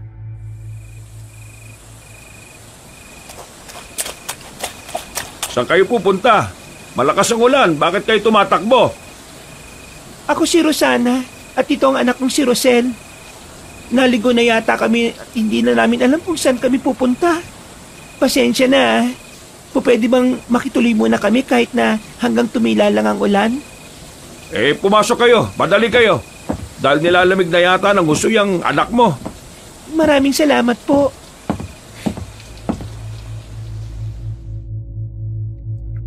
Kagad dinakay ni Mang Philip ang mag-ina. At pagdating sa harap ng bahay ay nandun naman si Pepe na nagulat pagkakita sa mag-ina. Pero nang makita niyang basang-basa ang mga yon ay dali-dali siyang bumalik sa loob at kumuha ng tuwalya.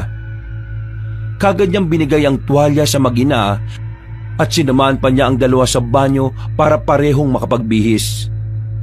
Makalipas lang ang ilang minuto nang nasa tapat na sila ng hapagkainan ay napansin ni Mang Philip tila iwas na iwas ang pusang puti sa mag-ina. Hindi niya lang ito masyadong napagtunan ng pansin dahil sinimulan na nilang kausapin ang mga bisita. Saan ba kayo galing? At saan kayo pupunta? Maraming salamat pala muna sa pagpapatuloy niyo sa amin ng walang halong pag-aalinlangan. Akala ko matutulog na kami ng anak ko sa ulanan eh.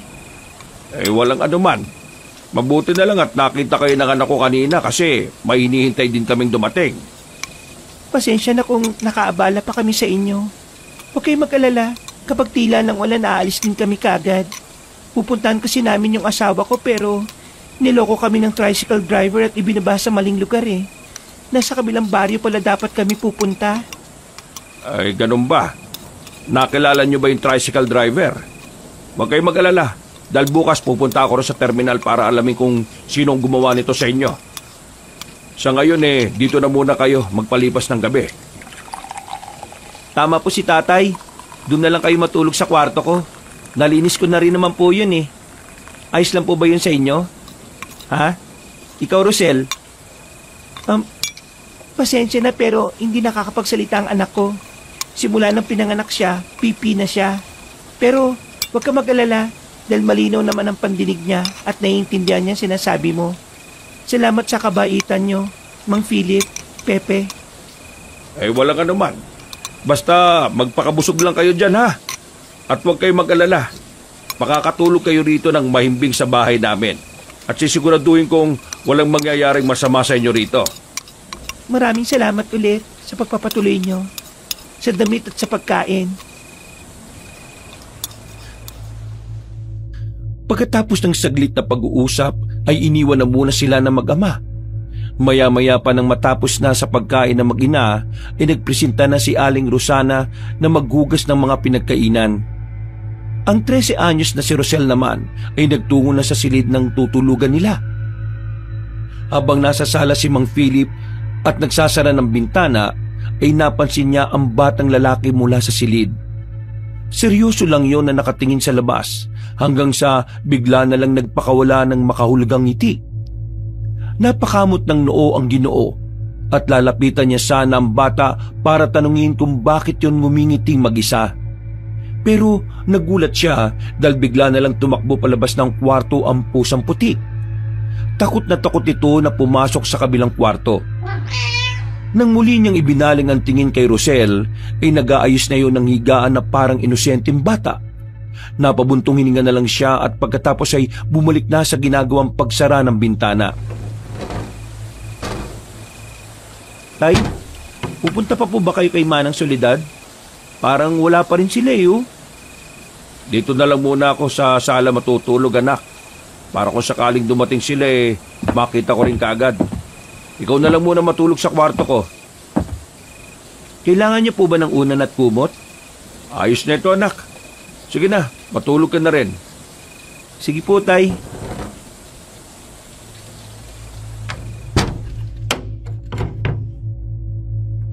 Pasado 10:00 ng hating gabi. Nawalan na naman ng kuryente kaya kagad nagsindi ng gasera si Mang Philip. Naglagay din ulit siya ng mga asin sa iba't ibang bahagi ng bahay para masiguro na hindi sila mapapasok ng dambilaga. Iniwan niya ang isang gasera sa kusina at nagsindi naman siya ng kandila sa altar sa sala. Pagkatapos ay nahiga na siya ulit habang ang tingin ay nakaharap sa bintana. Medyo mahina na ang ulan at malamig na ang paligid kaya nakatulog na rin siya ng hindi namamalayan.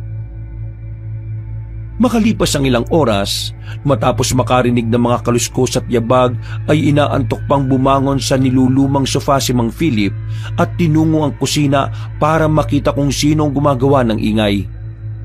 Hindi pa man siya eksaktong nakakapasok ay natanaw na niya ang isang babae. Nakaharap ito sa lababo. Naguhugas sa mga pinagkainan habang sumisipol-sipol. Natigilan at napahawak ang Ginoo sa gilid ng pintuan ng kusina habang nakatingin sa nasabing babae. Hindi niya masyadong maaninagan dahil nakapatay na kasi ang gasera sa kusina. Rosana? Nang tawagin niya ang pangalan noon, biglang tumigil ang babae sa pagkilos at pagsipol. Rosana? Ikaw ba yan, ha? Hindi pa rin umimik ang babaeng nakatalikod kaya naman maraan niyang nilapitan yon upang kalabitin. Kaya lang ay bigla na namang sumipol. Nang madinig niya yon ay bigla na lang umihip ang malamig na simoy ng hangin. Nang dumampi yon sa kanyang balat ay nanayo ang kanyang mga balahibo. Rosana, sumagot ka naman. Kung ikaw yan. Ako nga ito. Anak ng... Gulat na natigilan ng lalaki dahil parabang umikot ng 360 degrees ang ulo ni Rosana. At ang mas nakakagimbal pa ay kitang-kita niya kung paanong bigla na lang nag-anyong daga ang mukha ng babae. Humaba at tumulis din ang dalawang ngipin noon sa harapan.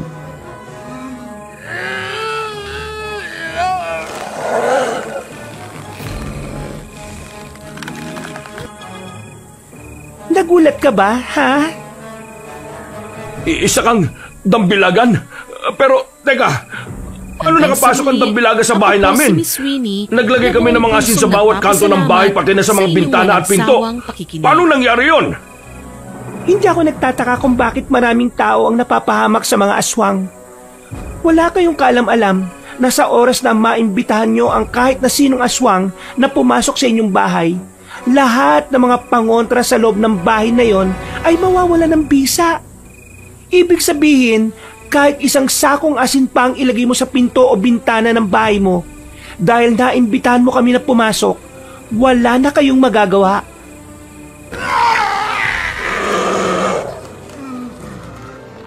Pagkatapos noon sabihin ng babaeng dambilaga, ay biglang sumeryoso ang mukha nito. Unti-unti na ring lumitaw ang nakakatakot nitong anyo. Humaba ang mga kuko at nagsulputan ang mga balahibong daga. Dahil doon ay napatras si Mang Philip at mas lalo siyang nakaramdam ng takot nang makarinig ng sigaw mula sa silid kung saan naroon si Pepe. Tay! Tulong! May alimaw! May dambilaga rito sa kwarto! Kinain niya si Puti! Oras na to ng pagiganti dahil sa pagpatay mo sa asawa ko. Pagkatapos kainin ni Rosel ang alaga niyong pusa, ang anak mo naman ang isusunod namin. Ipapakita ko sa iyo ng harap-harapan kung paano siya mamatay. Wag! Wag mong gagalawin ang anak ko!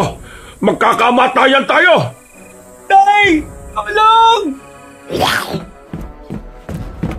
Dali-daling tumakbo si Mang Philip papunta sa silid.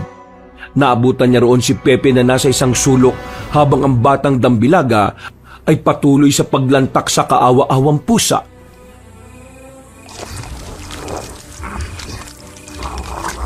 Anak, pumunta ka sa ilalim ng kama mo! Kunin mo yung itak, madali ka! Kagad yung ginawa ni Pepe. Kahit na kinakabahan sa mga nasasaksihan, si Rosana naman ay wala na ring inaksayang oras. Sinalakay niya ang Ginoo pero mabuti na lang ay mabilis yung nakatakbo. Nang maalala ang sinabi ni Manang Soledad na kinatatakutan ng mga dambilaga ay dali-dali niyang kinuha ang kandila na nasa altar. Sige, subukan mo lumapit. Walang niya kayong mga daga kayo. Mga pese talaga kayo. Lumayas kayo sa bahay namin. Hindi kami lalayas dito hanggat hindi namin naigaganti ang asawa ko. Hanggang ngayon ay humahalimuyak pa rin ang amoy niya sa lugar na ito. Kaya hindi ako titigil. Papatayin ko rin ang mahal mo sa buhay. Anak, Rosel, patayin mo ng Pepe na yan. Dali-daling binitiwan ng batang dambilaga ang nilalantakang pusa at kagad sinugod si Pepe. Mabuti na lang ay hawak-hawak na ng binata ang mahabang itak kaya nagawa niyang makalaban sa aswang. Tumalon palayo ang batang aswang at napaangil ng malakas matapos siyang matamaan ng itak sa muka. Sigaw siya ng sigaw sa galit kaya napaangil na rin si Rosana. Lalo na nang makita niyang tumatagas ang masaganang dugo sa pisngi ng kanyang anak na dambilaga. Papatayin ko kayo! Papatayin ko kayo, mga tao kayo! Tinalunan ni Aling Rosana si Mang Philip hanggang sa pareho silang matumba sa sahig. Pagkatapos ay pinagkakakalmot niya ang lalaki sa muka at iba't ibang parte pa ng katawan. Nanlaban naman ang Ginoo pero sa galit ng babaeng dambilaga ay bigla siya nitong kinagat sa kaliwang braso. Napahiyaw ng gusto si Mang Philip at napatakbo naman si Pepe para tulungan ng ama. Nang tatagainan niya ang babaeng aswang ay tumalon yun palayo. Sinamantala yun ng mag-ama. Nang mapunta sila sa sulok ay napapikit na lang si Mang Philip dahil sa sakit ng pakiramdam ng ginawa sa kanya ng aswang. Ay, ayos lang po ba kayo? Anak, umalis ka na rito at tumingi ka ng tulong sa mga kapitbahay. Ang sabi ng Manang Soledad, may mga taga-baryo pa rin nakakaalam tungkol sa mga dambilaga, kaya siguradong maniniwala sila sa iyo. Pero paano po kayo? Huwag mo na akong alalahanin. Kaysa dalawa tayong mamatay dito, tumakas ka na! Sa tingin niyo paalisin namin kayo rito ng buhay? Rosel, patayin mong anak ng taong yung katulad ng ginawa nila sa tatay mo! Nung sasalakay na ang batang dambilaga, ay bigla silang nakarinig ng tunog ng maliit na kampana. Sinundan niyo ng kakaibang salita mula sa boses ng isang matandang babae. Dahil doon ay biglang napatakip ng tenga ang dalawang dambilaga. Para bang nabingi sila sa mga binibikas na salita ng kung sino mang nasa labas ng bahay. Pagsilip ng mag-ama sa bintana ay nakita nila si Manang Soledad, kasama ang anak niyang si Ginoong Mor. Nasa harapan nila si Ka Froilan na may hawak na maliit na kampana habang nagsasalita ng mga hindi pamilyar na wika. Ang walang iya kayo! Hindi ba tayo tapos? Hindi ba tayo tapos? Magbabayad kayo! Hindi ako papayag na hindi niyo pagbayaran ng ginawa niyo pagpatay sa asawa ko! Pagbukas ng pinto ay muling pinakalembang na matandang lalaki ang hawak niyang kampana at isinigaw ang mga kakaibang salita. Mas lalong nahirapan ng mag-inang dambilaga hanggang sa pareho na silang mag-anyong dambuhalang daga. Dali-dali silang nagsumiksik sa kung saang sulok hanggang sa tuluyan ng maglaho. Wala na sila! Ligtas na kayo, Philip at Pepe! Manang Soledad, ang tatay ko po, napuruan siya ng gusto ng dambilaga. Pagkasabing yun ng binata ay kaagad napadilat ang Ginoo. Daan-daan siyang tumayo kahit nahihirapan at nang makita niya na nandun na si Manang Soledad kasama ang iba pa ay nakahinga na siya na maluwag. Ay, ayos lang po ba kayo? Oo, ayos lang ako anak. Nang maglalakad na siya palapit sa iba, ay bigla na lang nangatog ang kanyang mga tuhod. Napayakap na naman sa kanya si Pepe. Doon ay bigla niyang naramdaman ang init ng katawan ng ama, kaya tumanggal siya sa pagkakayakap at kinapakapa ang leg nito at noo. Saka nga lang napagtanto ng binata na tila inaapoy ng lagnat ang kanyang tatay. Manang Soledad, inaapoy po ng lagnat ng tatay. Ha? Hindi na natapos ang pagsasalita dahil bigla na lang nawala ng malay tao si Mang Philip. Ano pong nangyari kay tatay? Inaapoy po siya ng lagnat. Dali na po natin siya sa pagamutan bago pa po siya lumala. Manang Soledad, Kuya Mor, pakiusap po! Tumulong na sa pagbuhat si Ginoong Mor at dadali na sana nila sa pagamutan si Mang Philip. Pero pinigilan sila ni Ka Froilan. Ayon sa matandang lalaki, ay kailangan niya munang tanggalin ang lason galing sa dambilaga. Kapag kasi hindi yun natanggal, ay maaring malagay sa alanganin ang kanyang buhay. Hindi lang yon, posible rin na mahawa siya sa pagiging dambilaga. Matapos nilang marinig yon, ay wala nang sinayang na pagkakataon ng matandang lalaking albularyo. Nagpamalas kagad siya ng kanyang galing sa paggagamot na ikinamangha nilang lahat. At makalipas nga ng ilang minuto, ay unti-unti nang gumaan ang pakiramdam ni Mang Philip. Bumaba na rin ang lagnat niya pero nangihina pa rin ang Ginoo dahil sa mga galos na tinamo niya laban sa babaeng dambilaga. Dahil doon ay dali-dali na nga siyang dinala sa pagamutan upang matingnan para malunasan ang kanyang mga sugat. Sa kabutihang palad, matapos magpainom ng tamang gamot, bago sumikat ang araw ay tuluyan nang nawala ang lagnat ni Mang Philip. Nakahinga na ng maluwag ang lahat, lalo na si Pepe na alalang-alala talaga sa kanyang tatay. Pasado 9:00 ng umaga pagkagising ng Ginoo, ay kinausap niya kagad ang mga taong tumulong sa kanya. Maraming salamat po, Manang Soledad, Ka Froilan, at sa iyo, Paring Mor. Kung di kayo dumating malamang napagfiesta na kami ng mag-inang dambilaga na yon. Hindi kayo mapapahamak kung hindi nyo pinapasok ang mga yon sa bakuran ninyo. Pasensya na ho, pero ginawa lang namin ng anak ko kung anong sa tingin namin tama. Pero alam naman namin na nagkamali kami. Hindi naman masama ang maging mabait at maging matulungin sa kapwa.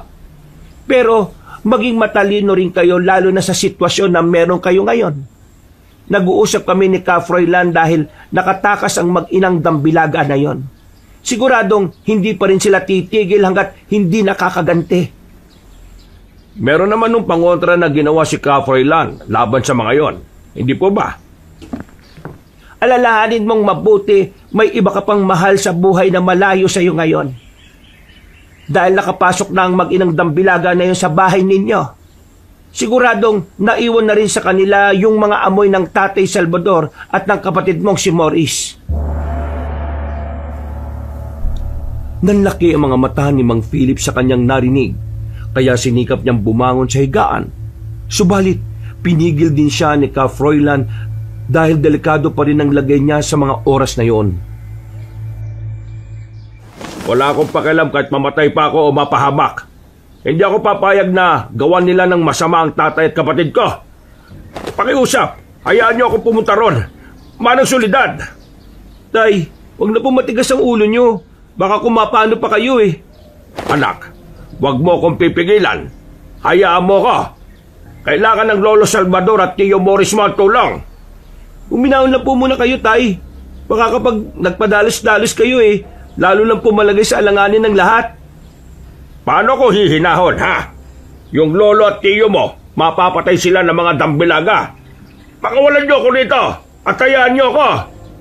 Huwag kang magastang isip, bata, Philip.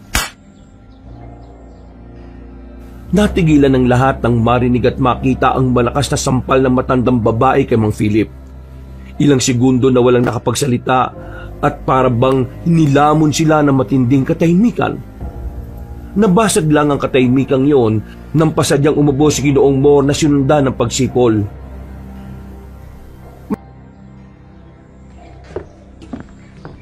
Mabuti pa yung anak mo, nakikinig ng tama. Hindi porke hindi ka namin pinayagan na magpunta roon, ibig sabihin din wala na tayong gagawin. Huwag ka mag-alala, dahil nakahanda kaming tumulong lalo na si Ka Froilan.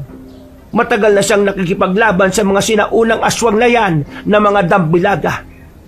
Sa tuwing bumabalik sila, ay nakahandang makipagpuksaan yan sa mga yon.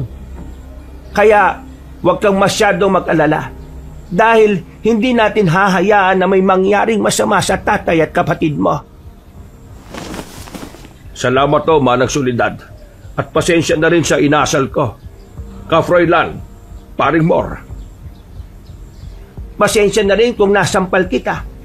At huwag ka munang magpasalamat dahil hindi pa tapos ang laban. Hinihintay lang natin na madiskarga ka at mabigyan ng clearance ng doktor. Pagkatapos noon, magbiyabiyahe kagad tayo papunta sa kabilang baryo. Salamat kung ganon.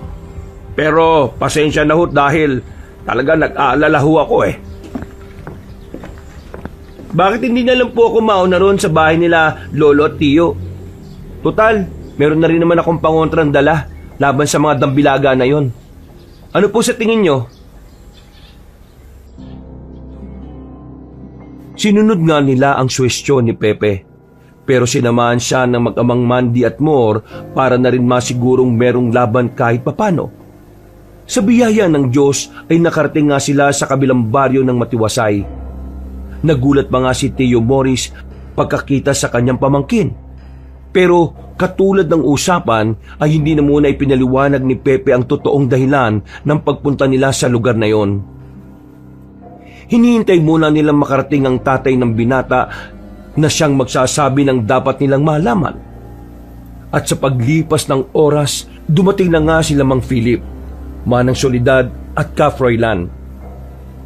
Pagdating nila roon, ay kaagad nilang tinalakay ang tungkol sa mga Dambilaga.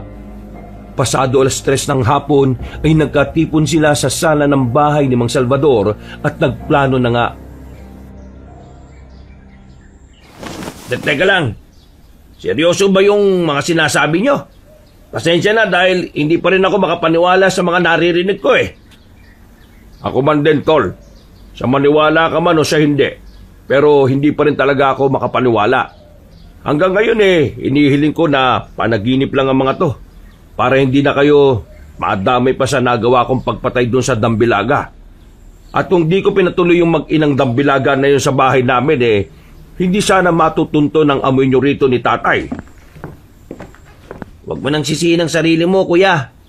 Walang gusto ng mga nangyari. Kaya nga tayo nandito para pagplanuhan kung paano mapupuksa ang mga aswang na yan Tama ang sinabi ng kapatid mo, Philip. Kaya habang hindi pa lumulubog ang araw ay pagplanuhan na nating mabuti ang dapat na gawin. Katulad ng napag-usapan, sinamantala na nga nila ang pagkakataon. Matapos magkasundo sa gagawin para mahuli at mapuksa ang mag-inang Dambilaga, ay sinunod na nga nila ang plano. Katulad ng napag-usapan, nagtago na nga sina Pepe, Mang Mor, Mandy at Manang Solidad sa dating silid na tinutulugan ni Mang Philip. Ang magkapatid ay pumwesto naman sa silid ni Mang Morris habang ang kasama naman ni Ginoong Salvador ay si Ka Froilan. Gumamit ng kakaibang samyo ng orasyon ang nasabing albularyo para maitago ang amoy nila laban sa mag-inang Dambilaga. Bali sa bahay na yun ang tanging naamoy lang ng mga aswang ay sina Ginoong Salvador at Mang Morris. Bukod doon ay wala na silang naamoy na ibang tao.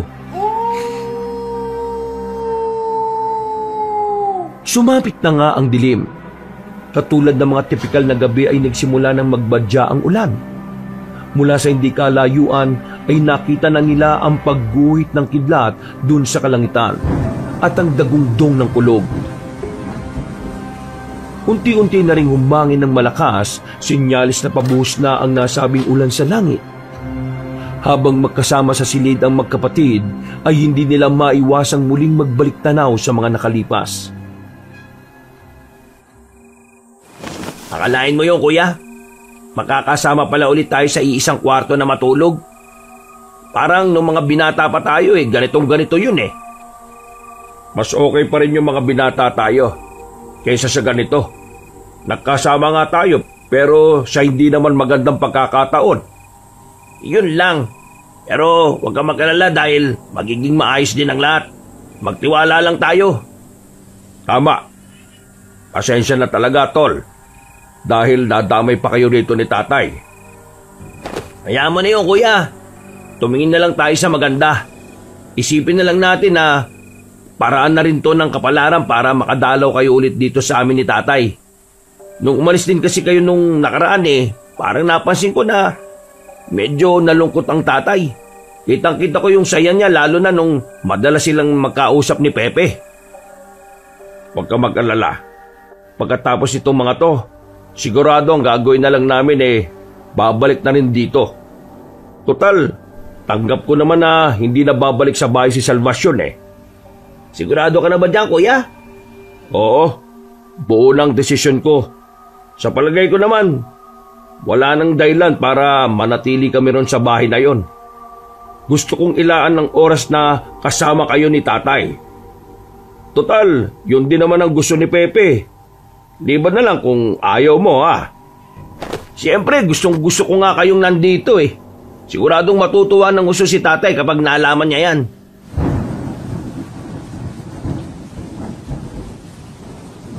Natigil na sila sa pag-uusap dahil pagkatapos ng magkakasunod na pagkulog at pagkidlat, ay nagsimula na ngang pumatak ng tuloy-tuloy ang ulan. Napatingin na lang ang magkapatid sa labas at pareho na silang nanahimik. Sa hindi rin kasing malamang dahilan, ay tila ba bigla na lang nag-iba ang ambience ng paligid. Para bang sinyalis na mismo ang ulan na merong magaganap na hindi maganda nung gabing yon. Kaya naman naging alerto na silang lahat pare-pareho. Maya-maya pa nga napatingin na ang magkapatid sa mga maliit na botelyang kwintas na ibinigay ni Ka Froilan kanina. Nagsimula na kasing kumulo ang likidong nasa loob nito. Kuya, kumukulo tong botelya. Ibig sabihin, may dambilaga na sa paligid ng bahay natin. Oo, Tol. Ihanda mo na mga sandata mo. Magaling magpanggap yung mag-inang dambilaga na yon. Lalo na yung bata na nagkukunwari pang inosente at Pepe pero halimaw siya. Pinatay pa niya yung pusang binigay ng girlfriend ni Pepe. Huwag ka maglala, dahil hindi ako mangingiming tapyasin ng aswang na yun. Hindi ko siya hayaang saktan ng pamilya natin. Sa muling pagkulog at pagkidlat, ay mas lalo pang lumakas ang pagkulo ng botelya, kaya kahit nasa ibang kwarto ay naging alerto na rin. Hanggang sa maya-maya pa nga ay nakarinig na sila ng boses ng babae na tila humihingi ng saklolo. Nagkatinginan sina Philip at Morris, pagkatapos ay tumayo na ang nakababatang lalaki saka lumabas ng silid. Ibinulsa na rin niya ang botelya para hindi makita ng mga aswang. Mag-iingat ka. Magtatago lang ako dito at hihintayin na makapasok yung mag-inang yon. Pagkatango ni Mang Morris ay naglakad na siya papunta sa main entrance ng bahay. Kailangan na kasi niyang pagbuksan ang babaeng dambilaga na nagpapanggap na humihingi ng masisilungan.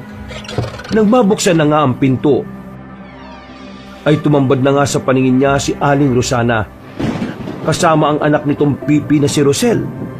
Basang-basa ang dalawa at mukha talaga silang kaawa-awa sa kanilang mga itsura. Walang galang na. Pasensya na talaga sa abala pero naliligaw kasi kami ng anak ko. At dahil sa lakas ng ulan, hindi na namin makita ang papunta sa kabilang baryo. Kung okay lang sana na makituloy hanggang sa tumila lang ang ulan. Hindi na pinatapos ni Mang Morris na magsalita ang babae. Pinapasok na kagad niya ang dalawa sa loob at pinaupo sa sala. Ayun kasi ang usapan nila kanina. Ang instruction ni Ka Froilan, kapag humingi ng paanyaya ang mga aswang, ang teknik para manatili ang pangontra laban sa mga ito, ay maaari naman talaga nilang papasukin, pero huwag silang magbibikas ng kahit na anong salita ng pagsang-ayon. Isa yun sa mga bagay na hindi alam ng mga karamihang aswang, lalo na ng mga dambilaga. Kabilang kasi nila sa mga sinaunang aswang na hindi pa alam ang ilan sa makabagong patakaran na ginawa ng mga manunugi sa talbularyo. Salamat sa pagpapatuloy mo sa amin. Napakabuti mo. Ay, salamat. Pasensya na kung lulubos-lubusin na kita. Ito kasing anak kong si Rosel. Basang-basa na. Kung pwede sana makahiram na rin kami ng mga damit, pati na rin makakain dahil nagugutom na rin talaga kami. Ganun ba? Tara, sumunod kayo sa akin.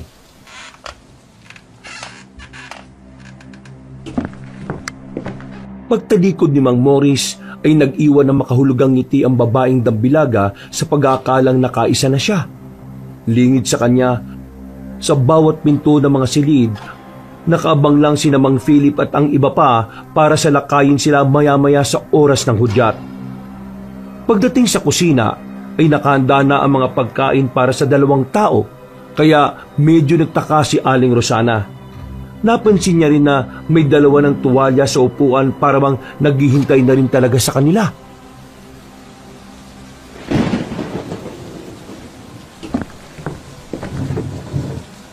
Aba, parang nakahanda na talaga ang mga pagkain at tuwalya para sa amin ng anak ko. May iba ka pa bang kasama rito? Ang tatay ko, nandun na siya sa kwarto at natutulog, kaya hindi na rin siya nakakain pa. Kung ganon, pwede na ba namin kainin to ng anak ko? Gutom na kasi talaga kami. Busugin nyo lang ang sarili nyo. Pero hindi na ba kayo magpapalit ng mga damit? Hindi na siguro. Total, mababasa na rin naman kami ng ulan maya-maya pagkatapos namin kumain. Problema nga lang hindi to ang gusto namin pagkain. Gusto mo bang malaman kung ano ang gusto namin kainin? Ha? Ayan, no. Walang iba, kundi kayo ng tatay mo! Eksaktong pagkasabi noon ni Rosana ay mabilis na nga ang naging pagpapalit nila ng anyo ng kanyang anak. Nagulat nga si Ginoong Morris nang makitang tila naging taong daga ang kaharap niyang babae. At katulad ng inaasahan, ay pagdamba nga ang unang ginawa ng ginang na dambilaga. At ang anak niya ay tumakbo naman ng matulin papunta sa silid na kinaroroonan ni Ginoong Salvador. Mabilis man ang pagdamba kay Morris pero mas mabilis din ang responde ni Mang Philip sa kanyang kapatid. Nang mapahiga sila sa sahig ay kaagad niyang sinabuyan ng likidong pangontra ang inang Dambilaga na nagulat. Nagkakakawag si Rosana bago patras na lumayo sa kanila at mas lalo siyang nagulat nang makita niya si Mang Philip na nakatutok na sa mukha niya ang tansong palaso. Akala mo makakatakas ka pa ritong aswang ka? Sige, subukan mong kumilos para malaman mo kung gaano ka-effective ang palaso na to. Paano to nangyari? Bakit hindi namin kayo naamoy ng anak ko?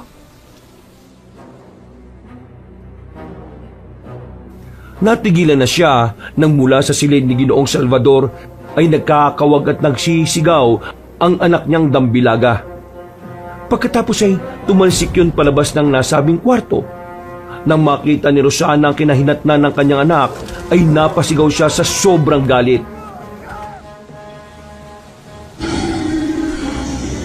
Walang iya kayo! Kuha niyo sa anak ko! Papatay ko kayo! Magkakasunod na pinaulanan ng magkapatid na Philip at Morris ang babaeng Dambilaga na sinubukan pang sumugod at umiwas pero nasa pulto sa paa. Samantala, ang batang Dambilaga naman ay umangil ng umangil hanggang sa sinimula na nga ni Ka Froilan ang pagsasagawa ng pagpuksang orasyon sa mag-inang Dambilaga. Ang tanging ginawa lang ng mga aswang ay nagyakapan sila habang nahihirapang pinakikinggan ang sinasabi ni Ka Froilan na tanging siya lang ang nakakaunawa. Mga walang iya kayo! Bayad kayo ka! Sa isang iglap ay tuluyan na nga silang nasunog hanggang sa tanging abo na lang ang natira sa kanilang katawan. Nagulat naman ang lahat sa kanilang nakita at parang nakaramdam ng awa si Pepe para sa mag-inang aswang. Nang mapansin siya ni Aling Soledad ay niyakap siya noon at inakbayan para ipaliwanag ang tungkol sa mga bagay na yon. Mukha man silang nakakaawang tingnan, pero tama naman ang ginawa nating lahat. Ang mga nilalang na yon, ang sinaunang aswang na isinumpa ng mga Diyos dahil sa pagtakwil nila sa kanilang pananampalataya. Nabubuhay sila para pumuksa ng mga tao, kaya dapat lang din silang puksain dahil alagad sila ng kadiliman. Napayak na lamang si Pepe at napayakap sa kanyang ama. Matapos malinawan sa mga ipinaliwanag sa kanya ng matandang babae. Pagkatapos ng pangyayaring yon, ay sa wakas nakahinga na nga rin ng maluwag si Mang Philip dahil natapos na rin ang kanyang suliranin. Makalipas ang ilang buwan, ay naisipan na nga niyang ibenta ang bahay niya at bumalik sa bahay ng ama. Hindi naman naging mahirap sa kanila ang pagbebenta dahil si Manang Soledad na lang din ang bumili ng bahay para mapalawak pa ang kanilang tindahan. Naging malaki ang pasasalamat nilang lahat kay Ka Froilan na siyang pinakatumulong sa kanilang lahat para mapuksa ang kaaway. At ayon na rin sa matandang lalaking albularyo, kinailangan nilang ilihim ang mga pangyayari sa mga taga-baryo upang maiwasan ang pagpapanik ng mga tao. Lumipas ang 3 taon. Pagkamatay ni Lolo Salvador ay nagulat na lang ang mag-amang Philip at Pepe dahil nagpakita sa kanila si Salvacion. Hindi inaasahan ng pagkakataong yun pero naging masaya sila dahil kahit papaano sa loob ng ilang araw ay nakumpleto ang kanilang pamilya. Wakas.